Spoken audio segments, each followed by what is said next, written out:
உங்கள் மாது பாலாஜி பேசுகிறேன். போன பதிவுக்கும் இந்த பதிவுக்கும் கொஞ்ச நாள் ஆயிடுச்சு. அப்பா ரமேஷை பற்றி போன பதிவு நான் போட்டிருந்தேன். அதில் இன்ஃபேக்ட் ஒரு ஜோக், எங்கள் அப்பா சொன்ன ஒரு ஜோக்கை பற்றி அதில் மென்ஷன் பண்ணியிருந்தேன். அதை பற்றி ரொம்ப ஆர்வம் உள்ளவங்க என்னை கேளுங்க, நான் சொல்கிறேன்னு சொல்லியிருந்தேன். எக்கச்சக்க பேர் ஃபோன் பண்ணாங்க. பட் என்னென்னா இது அது மாதிரி டகால் ஃபோன்லேயோ இல்லை வாய்ஸ் மெசேஜ்லேயோ அவங்களுக்கு அதை சொல்ல முடியாது. காரணம் என்னென்னா, இது சுஜாதாவோட மெக்சிகன் செலவக்காரி ஜோக்கு மாதிரி. இது பர்சனலாக சொல்ல வேண்டிய ஜோக்கு.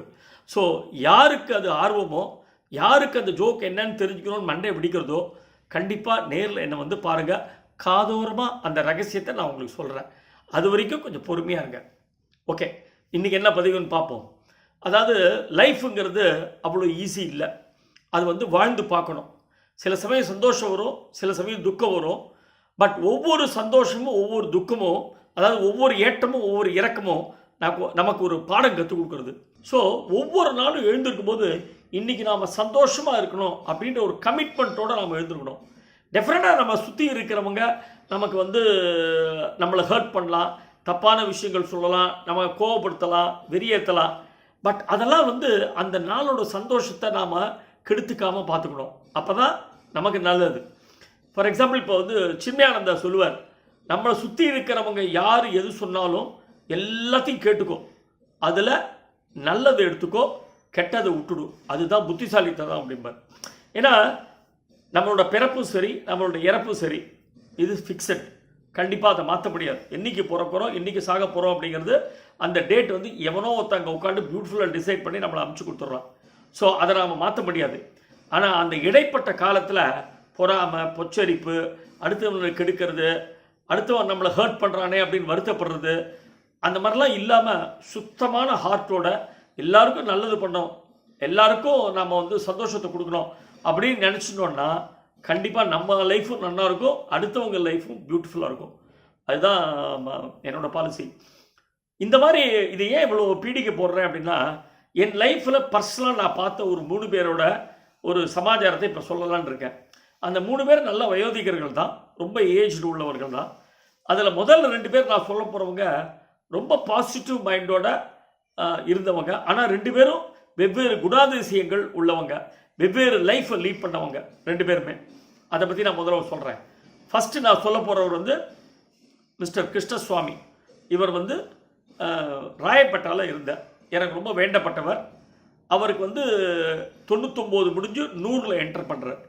ஸோ அவருடைய கொள்ளு பேரை எனக்கு ஃபோன் பண்ணி, இந்த மாதிரி எங்கள் கொள்ளு தாத்தாவுக்கு 100 வயசு ஆகுறது, உனக்கு வேணுன்னா நீ நாளைக்கு நமஸ்காரம் பண்ணிக்கோ அப்படின்னா. இது நடந்து ஒரு 2 வருஷம் ஆகிடுச்சு. ஸோ நான் என்ன பண்ணேன், காலையில் கிளம்பி நிறைய பழங்களெல்லாம் வாங்கிட்டு அவரை பார்க்கறதுக்காக அங்கே போனேன். அந்த வீட்டில் அவரும் அவர் மனைவி மட்டும் இருக்காங்க, 2 பேர் மட்டும். நான் உள்ளே போனேன். ஒரு சின்ன ஃப்ளாட்டு, 650-700 ஸ்கொயர் ஃபுட்டு. அங்கே ஓரமாக ஒரு சோஃபா இருந்தது. சோஃபாவில் ஒருத்தர் படுத்திருந்தார், ஒரு வயசான ஒருத்தர் படுத்திருந்தார்.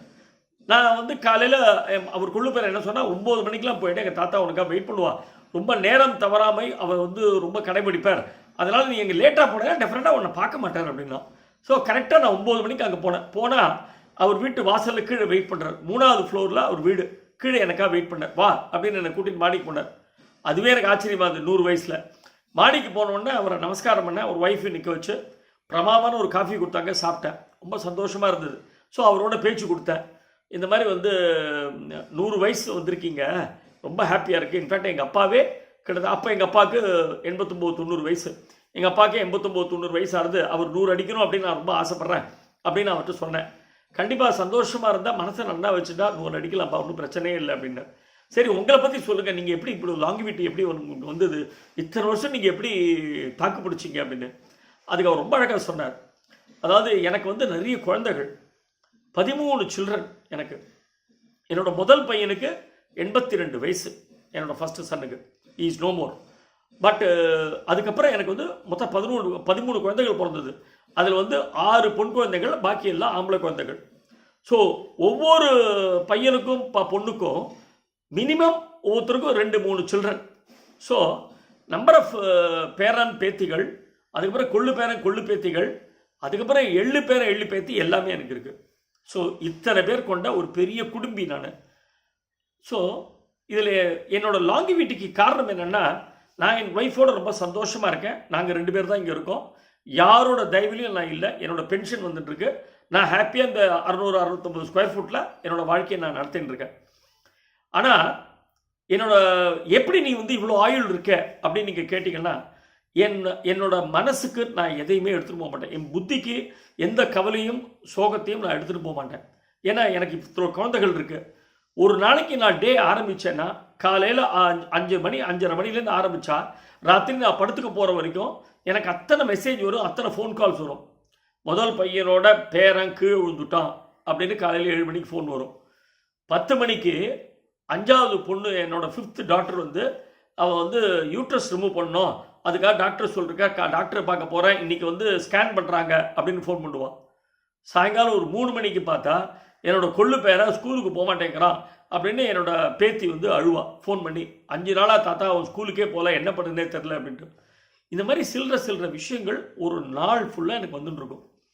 இது எல்லாத்தையுமே நான் மனசில் எடுத்துட்டேன்னா என்னோட கவலை ஜாஸ்தியாகி என்னோட ஆயுள் குறையும். ஸோ பட் அத்தனை பேருக்கும் நான் சொல்யூஷன் கொடுப்பேன். என்ன பண்ணணும், ஏது பண்ணணும், how to go about it அப்படிங்கிறதுக்கு நான் ஒவ்வொருத்தருக்கும் சொல்யூஷன் கொடுப்பேன். பட் எந்த கவலையும் எந்த துக்கத்தையும் என் மனசில் நான் எடுத்துக்க மாட்டேன். என்னோட அத்தியாவசிய விஷயங்கள், என்னோட டெய்லி விஷயங்களை நான் எதையுமே இதனால் குறைச்சிக்க மாட்டேன். நான் வந்து மகாபாரதம் படிக்கிறதோ, ராமாயணம் படிக்கிறதோ, ஸ்லோகங்கள் சொல்கிறதோ, என்னுடைய நித்திய கர்மா நான் பண்ணுறதோ எதையுமே இதுக்காக நான் ஸ்டாப் பண்ண மாட்டேன். இதெல்லாம் ஒரு பக்கம் இருக்கும். இன்னொரு பக்கம் என்னோட விஷயங்கள் நான் நடத்திட்டு இருப்பேன். என் மனைவியோட சந்தோஷமாக ஒரு நாளைக்கு 1 hour 2 hours உட்காந்து 2 பேரும் பழைய விஷயங்களை அலசிட்டு சந்தோஷப்பட்டுட்டு பேசுவோம். நல்லா சாப்பிடுவேன், நல்லா தூங்குறேன். அதுதான் என்னோட லாங்குவிட்டிக்கு காரணம். அதனால் வாழ்க்கை இந்த மாதிரி கவலை இல்லாமல் நிம்மதியாக நடத்தினோன்னா கண்டிப்பாக டெஃபினட்டாக எனக்கு வந்து 100 வயசு வரைக்கும் நான் வாழ்வேன்னு நான் 60 வயசில் நான் நினைக்கவே இல்லை. இட் ஹேப்பன், அவ்வளோதான். 100 வயசு வரைக்கும் நான் வாழ்ந்துட்டேன். இனிமேல் தெம்பாக சொல்லலாம், நான் அதுக்காக ஆயத்தப்பட்டேன் அப்படிங்கிறத நான் தெம்பாக சொல்லலாம். ஆனால் இந்த இடைப்பட்ட காலத்தில் நான் வந்து கொஞ்சம் கூட கவலைப்படாமல் எந்த சோகத்தையும் மனசில் ஏற்றுக்காமல் அடுத்தது என்ன அப்படிங்கிறதுக்கு நான் வாழ்ந்தேன். இன்னைக்கு நான் வாழ்ந்தேன். நேத்தியை பற்றி நான் கவலைப்படலை. நாளைக்கு என்ன நடக்க போகுது அதை பற்றி நான் சிந்திக்கவே இல்லை. இன்னைக்கு என்ன, டுடே, இன்னைக்கு வெட்னஸ்டே அப்படின்னா இன்னைக்கு வெட்னஸ்டே என்ன நமக்கு, அதை தான் நான் திங்க் பண்ணேன். அதுதான் என்னோட லாங்குவிட்டிக்கு காரணம்னு. ரொம்ப சந்தோஷமாக இருந்தது கேட்குறதுக்கு. கரெக்டு சார், நீங்கள் ரொம்ப சொல்கிறது ரொம்ப ஆச்சரியமாக இருக்குது எனக்கு. கண்டிப்பாக இதில் வந்து ஒரு 50% நான் ஃபாலோ பண்ணால் கூட கண்டிப்பாக சந்தோஷமாக இருப்பேன் அப்படின்னு சொல்லிட்டு நான் அவர்கிட்ட சொன்னேன். அவர் ஒய்ஃப் உடனே ஒரு காஃபி கொடுத்தாங்க, அற்புதமான காஃபி. அவளுக்கே கிட்டத்தட்ட அப்போ 93 வயசு. 93 வயசில் அந்த டவரா டம்ளர், அதை அந்த அவ்வளோ க்ளீனாக ஒரு டவரா டம்ளர், அதை அந்த புடவை தலைப்பில் அப்படி கீழே வச்சுட்டு அவ்வளோ அழகாக கொடுத்து அந்த காஃபியை கொடுத்தான். அதை சாப்பிட்டுட்டு நான் கிளம்பினேன். கிளம்பும்போது இரு வெயிட் பண்ணு, வந்துட்டேன் அப்படின்னு உள்ளே போனேன். உள்ளே போய்ட்டு அட்சதையை கொண்டு வந்து சேவி அப்படின்னு சொல்லிட்டு 2 பேர் நின்னாங்க. எனக்கு அட்சதையை போட்டேன். ஆரோக்கியமாக இரு, சந்தோஷமாக இரு அப்படின்னு சொல்லிட்டு வா அப்படின்னு தோளில் துண்டை போட்டு திருப்பி 3 மாடி இறங்கி கீழே வந்து நான் காரில் ஏறி உட்காந்ததுக்கப்புறம் எனக்கு பாய் சொன்னார். நான் உடனே கேட்டேன், சார் வந்து மாடியில் சோஃபாவில் ஒருத்தர் படுத்துட்டு இருக்காரு, அவர் யார் அப்படின்னு கேட்டேன். யார் மாடியில் சோஃபாவில் படுத்துருங்க? அதுவா, ஓனா மாதிரி படுத்துட்டு நான் வந்தேன். என் தம்பி 98 வயசாக இருது. காத்தால் நங்கநல்லூர்லேருந்து சைக்கிளில் வந்தான். அதில் கொஞ்சம் அசதியாக இருக்கான், அதனால் படுத்துட்டு இருக்கானா. எப்பா 98 வயசில் ஒரு தம்பியா, என்னை விட்டுருங்க சார், நான் வரேன் அப்படின்னு சொல்லிட்டு நான் கார் எடுத்துகிட்டு வந்தேன். அருமையான நாள், மறக்க முடியாத நாள். இதுதான் ஃபர்ஸ்ட் நான் பார்த்தவர். 2வதாக நான் சொல்ல போகிறவர், அவர் பேர் வந்து வரதராஜன். அவர் வந்து ஒரு கல்யாணத்தில் நான் சந்திக்கிறேன். எப்படின்னா, என் ஃப்ரெண்டோட பொண்ணுக்கு அன்றைக்கி வந்து ஆயுஷோமம், அதுக்காக நான் போயிருக்கேன். அவன் வந்து ஆயுஷத்துக்கு மாம்பழத்தில் கூட்டிருந்தான். ஸோ போயிட்டு அந்த ஆயுஷோமம் நடந்து முடிஞ்சது. சாப்பிட்றதுக்காக அவன் பிரேக்ஃபாஸ்ட் சாப்பிட்டு போ அப்படின்னு சொன்னான். சரின்னு சொல்லிட்டு நான் சொன்னேன், இல்லைப்பா நான் ஸ்கிப் பண்ணிக்கிறேண்ணா. இல்லை ரொம்ப பிரமாதமாக இருக்கும், பட்டப்பா சமையல் சாப்பிட்டு போ அப்படின்னா. சரிம்மா சாப்பிடல. எங்கே இருக்குது பிரேக்ஃபாஸ்ட்னா? 3வது மாடியில். அவனுக்கு டே என்னடா 3வது மாடியில் வச்சுருக்க, இங்கேருந்து 3 மாடி ஏறி போகணுமான்னு. கொஞ்சம் அட்ஜஸ்ட் பண்ணிக்கோப்பா, பட் சாப்பிட்டு போய்டு, மிஸ் பண்ணாத அப்படின்னா. அப்போ நான் மாடிக்கு போகலான்னு கிளம்பினா, அவன் இரு ஒரு நிமிஷம், எங்கள் கிரேட் கிராண்ட்ஃபாதருக்கு அவரை கூட்டிகிட்டு போய்டும் அப்படின்னா. சரின்னு சொல்லிட்டு நான் வெயிட் பண்ணேன். கொஞ்சம் தான் எங்கேச்சு நல்ல டீசெண்டாக நல்ல முடியோட ஜம்முன்னு ஒருத்தர் நல்ல வேஷ்டி பட்டு வேஷ்டி கட்டிட்டு அழகாக ஒருத்தர் அங்கேருந்து வந்தார். இவர் தான் என்னோட கிராண்ட்ஃபாதர், கிரேட் கிராண்ட்ஃபாதர் அப்படின்னா. அப்படியா, நமஸ்காரம் அப்படின்னா. பாலாஜி இவருக்கு வயசு என்ன தெரியுமா அப்படின்னு கேட்டான். என்ன அப்படின்னா, எஸ் கம்ப்ளீட்டட் 104 அப்படின்னா. 104 அப்படின்னா. அவரே வந்து, ஏன்பா திருஷ்டி வைக்கிற, வா வா டிஃபன் சாப்பிடலாம் அப்படின்னு சொல்லிட்டு இந்த 3 மாடி ஏறி நேரம் வந்த மாடிக்கு. எனக்கு ஆச்சரியமாக இருந்தது.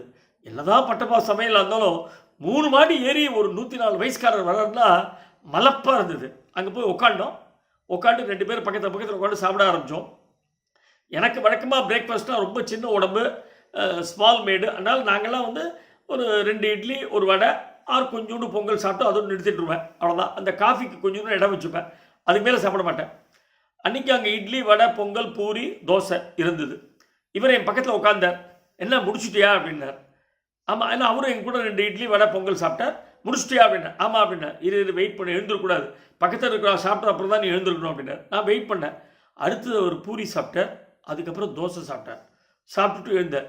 என்ன நீ இந்த வயசில் இத்தினோண்டு சாப்பிட்ற, தெம்பா சாப்பிட வேண்டாமா நன்னா அப்படின்னார். எனக்கு வந்து ஆச்சரியமாக இருந்தது. 104 வயசில் அவ்வளோ பியூட்டிஃபுல்லாக சாப்பிட்டு நேரம் வந்தால் கையெழுமினோம். 2 பேரும் பேசினே திருப்பியும் அந்த 3 மாடி இறங்கி கீழே வந்தோம். கீழே வந்து உட்காந்து வெத்தலை சீவல் போட ஆரம்பித்தோம். ஆளுக்கு கொஞ்சம் கொஞ்சம் வெத்தலை பாக்கு அது போட்டுட்டோம்.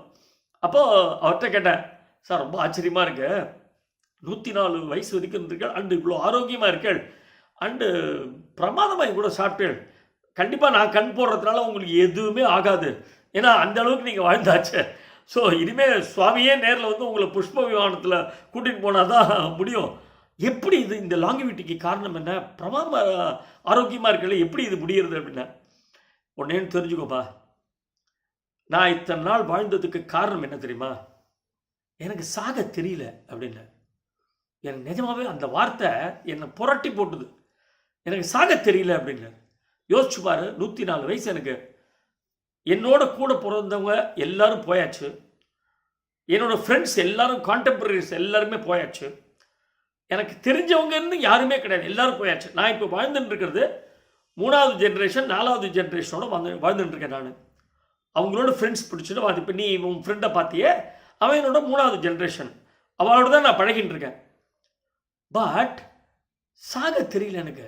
ஏன் நான் உயிரோடு இருக்கேன்னு எனக்கு தெரியல, பட் நான் இருந்துட்டு இருக்கேன் அப்படின்ன. சரி, உங்களுக்கு எத்தனை குழந்தைகள், எப்படி ஃபேமிலியில் எப்படின்னு. எனக்கு ஒரே ஒரு பையன், 69 வயசில் அவன் என்னோட 69th இயர் போது அவன் வந்து அமெரிக்கா போனான். ஆச்சு கிட்டத்தட்ட ஒரு 35 வருஷம் ஆச்சு அவன் அமெரிக்காவில் இருக்கான். அவன் வந்து அவனுக்கு ஒரு 2 குழந்தைகள், 2 பேரும் அமெரிக்காவில் செட்டில்டு. நான் முதல்ல ஒரு 10-15 வருஷம் வந்து அமெரிக்காவுக்கு போயிட்டு இருந்தேன். அங்கே போய் கார் ஓட்டுவேன். யாராவது ஏர்போர்ட்லேருந்து வரான்னா என் பையன் போய் ரிசீவ் பண்ணுமா, நான் போய் ரிசீவ் பண்ணுவேன். மாலுக்கெல்லாம் நான் தான் போவேன், நான் தான் போய் எல்லாம் பர்ச்சேஸ் பண்ணுவேன். அத்தனை காரியங்கள் நான் பண்ணுவேன். வீட்டில் இருக்கிற கார்டனிங் பண்ணுவேன், எல்லாம் நான் பண்ணுவேன் அங்கே அமெரிக்காவில். கடந்த ஒரு 10-15 வருஷமாக வந்து இந்த 23 மணி நேரம் ட்ராவல் எனக்கு தாங்கலை, அதனால் நான் போகிறதில்ல. பட் இவ்வளோ தான் என்னோட ரிலேஷன். என் பையன், அவனுக்கு 2 குழந்தைகள், அவ்வளோதான். இதான் என்னோட ரிலேஷன். ஸோ ஃப்ரெண்ட்ஸு போயாச்சு, மற்ற ரிலேட்டிவ்ஸ் எல்லாம் போயாச்சு. என்ன பண்ணுறது, நான் இப்படி தான் வாழ்ந்துட்டுருக்கேன் கடந்த ஒரு 15-20 வருஷமாக. கார்த்தால் எழுந்து உட்காந்துப்பேன், பேப்பர் எல்லாம் படிப்பேன், மைண்டை ரொம்ப சுத்தமாக வச்சுட்ருக்கேன். ஆரோக்கியமாக ஒரு வாக்கு போவேன். எங்கள் வீட்டுக்கு எழுத்த வீட்டில் ஒரு சின்ன பையன் ஒருத்தர் இருக்கான். அந்த பையன் சாயங்காலம் 3 மணிக்கு ஸ்கூலை முடிச்சுட்டு நேரம் வருவான். ஒரு 8-9 வயசு. கையில் ஒரு சிப்ஸ் பாக்கெட்டோட என்னை பார்க்க வருவான். 2 பேரும் உட்காந்துப்போம், ஜாலியாக சிப்ஸ் சாப்பிடுவோம். அவனுக்கு ஒரு டீ போட்டு கொடுப்பேன், அவனும் சாப்பிடுவான், நானும் சாப்பிடுவேன். அவன் கூட அன்றைக்கி நடந்த ஸ்கூலில் நடந்த விஷயங்கள் எல்லாம் கேட்பேன் கம்ப்ளீட்டாக, ஒன்று விடாமல். அவன் சொல்ல மாட்டேன்னு சொன்னால் கூட பிடிவாதமாக அவனை சொல்லி எல்லாத்தையும் கேட்பேன். எனக்கு அவன் தான் ஃப்ரெண்டு. 4வது ஜென்ரேஷன் அவன் தான் எனக்கு ஃப்ரெண்டு. அவன் கூட எல்லாத்தையும் கேட்பேன். சாயங்காலம் திருப்பி கொஞ்சம் கொஞ்சம் அப்படி டிவி பார்ப்பேன். டிவி சீரியல் பார்க்கவே மாட்டேன். நல்ல கிரிக்கெட் மேட்ச் பார்ப்பேன், நல்ல மியூசிக் கேட்பேன். 9 மணி 9:15 மணிக்கு சாப்பிட்டுட்டு நல்லா தூங்கிடுவேன். இதான் என்னோட ரொட்டீன் லைஃப் அப்படின்னா. ஹாப்பியாக இருந்தது அவரை பார்க்குறதுக்கு. யாரும் கிடையாது, நண்பர்கள் கிடையாது, ரிலேஷன்ஸ் கிடையாது. ஆனால் இன்னும் வாழ்ந்துட்டுருக்கார். ஆனால் பாசிட்டிவாக வாழ்ந்துட்டுருக்கார். எந்த கவலையும் இல்லாமல், எந்த பிரச்சனைகளும் மனசில் போட்டுக்காமல், ஐயோ நமக்கு யாரும் இல்லையே அப்படின்னு வருத்தப்படாமல், நம்ம தனியாக இருக்கோமே அப்படிங்கிற கவலை இல்லாமல் தனக்காக வாழ்ந்துட்டுருக்கார். நான் கேட்டேன், உங்கள் ஒய்ஃப் என்ன? அவள் ஒரு 15-20 வருஷம் முன்னாடியே அவள் போயிட்டான், என் ஒய்ஃபு. பட் என்ன பண்ண முடியும்? நாம் வாழ்ந்து தான் சாவு வர வரைக்கும் நாம் வாழ்ந்து தானே ஆகணும். நம்ம என்ன குத்தின்னு சாக முடியுமா? முடியாது. நமக்கு எழுதப்பட்டிருக்கிற டேட் என்னவோ அது வரைக்கும் நாம் வாழ்ந்து தான் ஆகணும். ஆனால் இருக்கிற காலத்தில் சந்தோஷமாக வாழ்வோமே அப்படின்னு நான் டிசைட் பண்ணிட்டேன். அதனால தான் யாரை என்னை வந்து கேட்டாலும் நான் தான் சொல்லுவேன், எனக்கு சாக தெரியலப்பா, ப்ளீஸ் யாராவது எனக்கு கற்றுக் கொடுக்கல அப்படின்னு சொல்லி நான் சொல்லுவேன். இதை சில பேர் தமாஷா எடுத்துகிட்டு போவாங்க, சில பேர் சோகமாக எடுத்து போவாங்க, சில பேர் ஆஹா என்ன ஒரு ஃபிலாசபி அப்படிம்பாங்க. இதுதான் என்னோடய லைஃப் அப்படின்னு. எவ்வளோ கிரேட் இல்லை? இப்போ நாம் 2 பேர் பார்த்தோம், 2 பேரும் டோட்டலி டிஃப்ரெண்ட். அவருக்கு நிறைய குழந்தைகள், இவருக்கு ஒரே ஒரு குழந்தை தான். அவருக்கு நிறைய கவலைகள், ஆனால் அதை ஏற்றுக்கல. இவருக்கு கவலையே கிடையாது. இருந்தாலும் இவர் எந்த பிரச்சனைகளும் தலையிடாமல், எந்த விஷயத்தையும் மனசில் போட்டுக்காமல் ஹாப்பியாக இருக்கு. 2 பேரும் ஆனால் சந்தோஷமாக இருக்காங்க இத்தனை வயசு வரைக்கும். பட் அன்ஃபார்ச்சுனேட்லி என்னென்னா, கடந்த 1 வருஷத்தில் இவங்க 2 பேருமே இறந்து போயிட்டாங்க. அதுதான் எனக்கு ரொம்ப மனசுக்கு கவலையான விஷயம். 2 பேரோட டெத்துக்கும் நான் போயிருந்தேன் போன வருஷம். 2 பேரும் ஒரே வருஷம் தான் இறந்து போனாங்க. 2 பேரோட டெத்துக்கு நான் போனேன். போயிட்டு வந்து எங்கள் அப்பா கூட சொன்னேன், இந்த மாதிரிப்பா அவங்க 2 பேரும் இறந்து போயிட்டாங்க. எங்கள் அப்பாட்ட நிறைய இதை பற்றி சொல்லியிருக்கேன். எங்கள் அப்பா அப்போ சொல்லுவார், ஆமாண்டா நான் கூட என்னோடய லிஸ்ட்டில் ஒரு 10-15 பேர் வச்சுட்டுருக்கேன். அது வந்து டெய்லி பேப்பர் எடுத்து பார்ப்பேன். இவன் இருக்கானா, அவன் இருக்கானா, அவன் போயிட்டானா, இவன் இருக்கானா, அதெல்லாம் பேப்பரில் அபுச்சீரி காலத்தில் பார்ப்பேன். இன்ஃபேக்ட் அதில் என் பேரையும் நான் வச்சுட்டுருக்கேன் அப்படின்னு சொல்லி எங்கள் அப்பா சொல்லுவார்.